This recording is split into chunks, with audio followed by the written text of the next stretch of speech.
दीनानाथ नाम का एक बहुत बड़ा प्राइवेट हॉस्पिटल था। उसी हॉस्पिटल में विनोद नाम का एक बड़ा ही नामी डॉक्टर भी था। एक बार की बात है, विनोद अपने दो डॉक्टर दोस्त महेंद्र और कबीर के साथ बैठकर बात कर रहा होता है। यार महेंद्र, आज रात को टाइम से कबीर के साथ लैब में आ जाना। आज अपनी दवाई का फाइनल टेस्ट है। अगर हमारी दवाई काम कर गई तो समझो हमारा एक्सपेरिमेंट पूरा हुआ। हमारी कई सालों की मेहनत काम कर गई। यार, अगर हर बार की तरह इस बार भी दवाई ने काम नहीं किया तो तू जानता ही है कि फिर से एक आदमी की जान चली जाएगी। अरे कबीर, यार समझाना इसे, कैसी बेकार की बात करता है। अरे कोई मरता है तो मरने दे। वैसे भी एक ना एक दिन तो सबको ही मरना है, किसी को पहले तो किसी को बाद में। अब ये सब बातें छोड़ो, बस तुम दोनों रात को टाइम से सबकी नजरों से बचते हुए लैब में आ जाना। फिर रात होते ही तीनों दोस्त लैब में जाते हैं।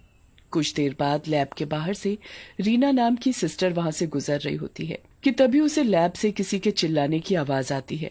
रीना तुरंत लैब के अंदर जाती है और जो वो लैब में देखती है, उसे देखते ही उसके होश उड़ जाते हैं। सर, ये आप क्या कर रहे हैं? आपने इस आदमी को इतनी बेरहमी से बेड से क्यों बांध रखा है?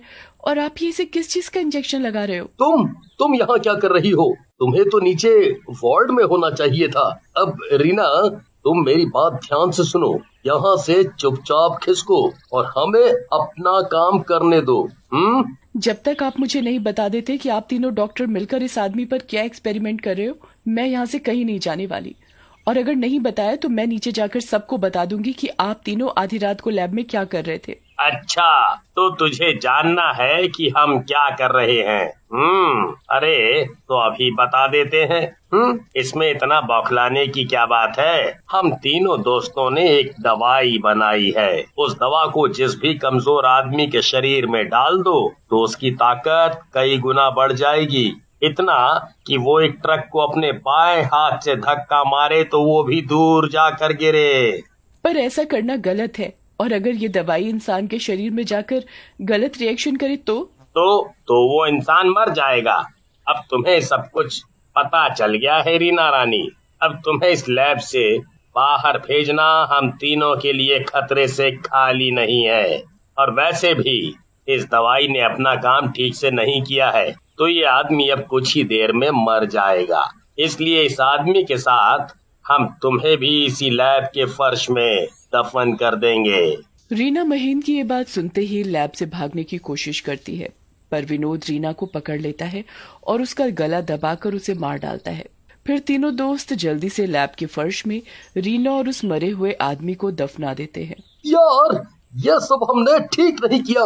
अगर किसी को पता चल गया कि हमने अपने एक्सपेरिमेंट के चक्कर में कई लोगों को मार डाला है और साथ में हॉस्पिटल में काम करने वाली रीना सिस्टर को भी, तो हमारा क्या होगा? यार कुछ नहीं होगा और किसी को कुछ नहीं पता चलेगा, समझा? ऐसा बोलकर विनोद और उसके दोस्त लैब को ताला लगाकर वहां से चले जाते हैं। अगले दिन कबीर लैब के पास से गुजर रहा होता है कि तभी उसे लैब से जोर जोर से चीखने चिल्लाने की आवाजें आने लगती हैं।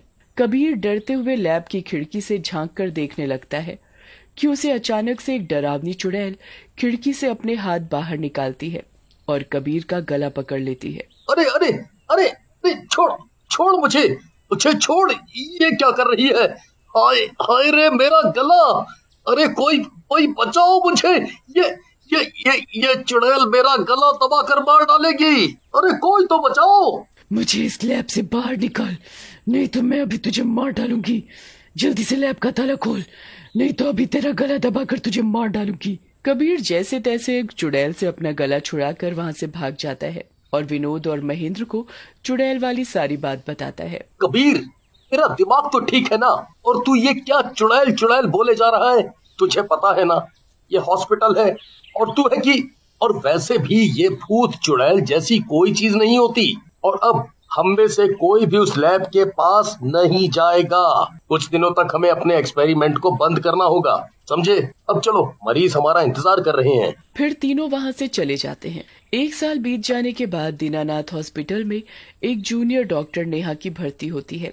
नेहा डॉक्टर विनोद से बोलती है, सर मुझे कुछ ब्लड सैंपल की रिपोर्ट तैयार करनी है, तो आप मुझे बता सकते हैं कि हॉस्पिटल में लैब कहाँ पर है? हाँ हाँ, क्यों नहीं। ऊपर फर्स्ट फ्लोर पर है लैब। तुम्हारा नाम नेहा है, राइट? नेहा, ऊपर फ्लोर पर 2 लैब हैं, जिसमें से एक लैब में ताला लगा है और ठीक उसी के सामने नई लैब है। तुम वहाँ पर ब्लड सैंपल की रिपोर्ट तैयार कर सकती हो। फिर नेहा लैब में ब्लड सैंपल की रिपोर्ट तैयार करने लगती है। तभी उसे सामने वाली ताला लगी हुई लैब से किसी के चीखने की आवाज आने लगती है। नेहा उठकर ताला लगी लैब के पास खड़ी हो जाती है और खिड़की से आवाज लगाने लगती है, कौन है, कौन है वहाँ? तभी नेहा की नजर लैब के अंदर खड़ी हुई औरत पर पड़ती है। नेहा को उस औरत की शक्ल ठीक से दिखाई नहीं देती। कौन है वहाँ, और इस ताला लगी हुई लैब में तुम क्या कर रही हो? ताला खोलो, मुझे बाहर आना है, जल्दी से ताला खोलो, नहीं तो तुम भी मारी जाओगी। ये क्या बोल रही हो तुम, और मुझे कौन मारेगा? नेहा के ऐसा बोलते ही वो औरत गायब हो जाती है। नेहा अपनी लैब में जाकर फिर से अपने काम पर लग जाती है और काम करते हुए कब आधी रात हो जाती है नेहा को पता ही नहीं चलता। तभी नेहा के पास वार्ड बॉय आता है और नेहा से बोलता है, डॉक्टर साहिबा, आपको किसी भी चीज की जरूरत हो तो मुझे बता देना, मैं यहीं पास के रूम में हूँ। और हाँ डॉक्टर साहिबा, एक बात का ध्यान रखना, उस सामने वाली लैब से दूर ही रहना। उस लैब में ताला क्यों लगा हुआ है? कुछ देर पहले मैंने उस लैब से किसी के चिल्लाने की आवाज सुनी और एक औरत को भी देखा, पर कभी किसी ने ये जानने की कोशिश नहीं की कि आखिर वो चुड़ैल इस लैब में आई तो कहाँ से? अरे डॉक्टर साहिबा, ये कैसी बात करती हो आप? अरे किसी की शामत आई है जो इस चुड़ैल की लैब में जाएगा। ऐसा बोलकर वो वार्ड बॉय भी वहां से चला जाता है। कुछ ही देर बाद नेहा को फिर से किसी के चिल्लाने की आवाज सुनाई देती है। नेहा उठकर ताला लगी लैब के पास जाती है और औजारों से उस ताले को खोल देती है। नेहा लैब के अंदर जाकर इधर उधर देखने लगती है कि तभी केमिकल की बोतल नेहा के ऊपर गिरने वाली होती है। तभी वहां चुड़ैल आ जाती है और नेहा को केमिकल से बचा लेती है। तुम एक चुड़ैल हो और तुमने मेरे ऊपर केमिकल गिरने से मुझे बचाया? क्योंकि तुम मेरी दुश्मन नहीं हो, बल्कि तुमने तो मुझे इस लैब से आजाद कर दिया है। अब मैं इस लैब से बाहर निकलकर अपने दुश्मनों से अपनी मौत का बदला ले सकूंगी। तभी चुड़ैल की आवाज सुनते ही वहां वार्ड बॉय आ जाता है और लैब का ताला खुला देखकर चौंक जाता है और तुरंत ही भागता हुआ नीचे फ्लोर पर जाता है और डॉक्टरों को लैब के ताला खुलने की बात बताता है। ये सुनते ही सभी डॉक्टर्स लैब की ओर भागते हैं। तभी चुड़ैल वहां आती है और जोर जोर से हंसते हुए बोलती है, हाँ सही कहा तूने, मैं नहीं छोड़ूंगी तुम तीनों दोस्तों को, इसी हॉस्पिटल में जिंदा गाड़ दूंगी। इस विनोद और महेंद्र का तो वो हाल करूंगी जो इन्होंने कभी सपने में भी नहीं सोचा होगा। ऐसा बोलते ही चुड़ैल विनोद का गला पकड़ लेती है। हे भगवान, मुझे बचा ले, इस चुड़ैल से मुझे बचा ले। अरे अरे मेरा गला, अरे चुड़ैल जी, ये क्या कर रही हो? अरे मेरा गला क्यों दबा रही हो? आखिर मैंने क्या किया है? तूने जो किया है ना मेरे साथ, अब वो तू ही सबको बताएगा। अरे मुझे सच में कुछ नहीं पता। अरे तुम हो कौन, मैं तो ये भी नहीं जानता। अच्छा, तो बड़ी जल्दी भूल गया रीना सिस्टर को। अरे मैं रीना हूँ, रीना। अरे बाप रे, ये चुड़ैल तो रीना है। अब जल्दी से यहाँ से खिसक लो, नहीं तो ये मुझे भी पकड़ लेगी। तभी चुड़ैल महेंद्र का भी गला पकड़ लेती है।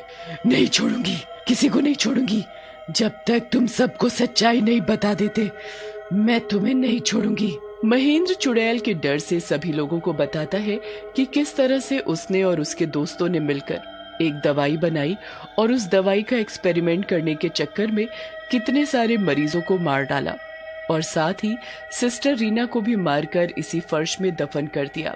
चुड़ैल जोर जोर से हंसते हुए बोलती है, जब तक मैं तुम तीनों दोस्तों को जान से नहीं मार देती तब तक मुझे चैन नहीं मिलेगा।